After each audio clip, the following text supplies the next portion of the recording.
सास, आज मेरी बेटी इतनी खामोश क्यों बैठी है? दामाद, कुछ नहीं, लाइट गई हुई थी, इसने लिपस्टिक मांगी, मैंने अल्फी दे दी, शायद इसी बात पे नाराज बैठी है। मुसाफिर बस ड्राइवर से, भाई ऐसा चलो, मेरे 13 बच्चे हैं। ड्राइवर ने कहा, अन्य अपनी स्पीड वेगी है। शौहर, मेरी लॉटरी लगी तो तुम क्या करोगी? बीवी, आधे पैसे लेके हमेशा के लिए मैके चले जाऊंगी।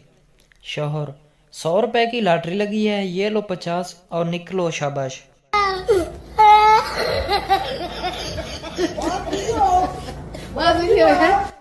बाबा जी कहते हैं, गंजापन अक्लमंद होने की निशानी है।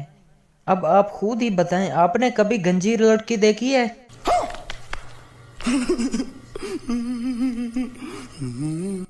कुछ लोग इतने तेज बोलते हैं, ऐसा लगता है जबान के साथ फरारी का इंजन लगवाया हुआ है। जज, तुम्हें तलाक क्यों चाहिए? अर्जदार, जज साहब, मेरी बीवी मुझसे लहसुन छिलवाती है, प्याज कटवाती है, बर्तन धुलवाती है। जज ने कहा, हाँ तो इसमें क्या है, लहसुन छिलने से पहले गर्म कर लिया करो, आसानी से निकल जाएगा। प्याज काटने से पहले थोड़ी देर उन्हें फ्रीज़र में रख दिया करो, इससे काटते टाइम आंखों में जलन नहीं होगी। बर्तन धोने से पहले उन्हें पानी से भरे टब में 10 मिनट भगो दिया करो, आसानी से साफ़ हो जाएंगे।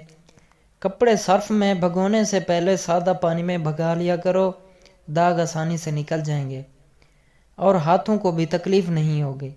अर्जदार, समझ गया हुजूर। जज ने कहा, क्या समझ गया? अर्जदार कहने लगा, यही कि आपकी हालत मुझसे भी बुरी है। आपकी बीवी लहसुन, प्याज और बर्तनों के अलावा आपसे कपड़े भी धुलवाती है। सबक, बीवी तो बीवी होती है, चाहे किसी की भी हो।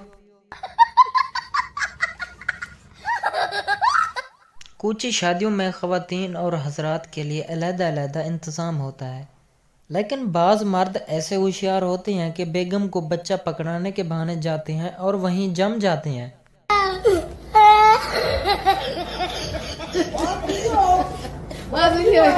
शादी वक्त पर करनी चाहिए ताकि मेहंदी लड़की के हाथों पर लगे, ना कि लड़के के सर पर।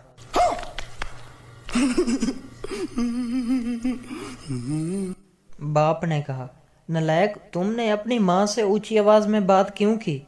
बेटे ने कहा, मुझे पता है अब्बू जान, आपको जलन हो रही है क्योंकि आप ऐसा नहीं कर सकते।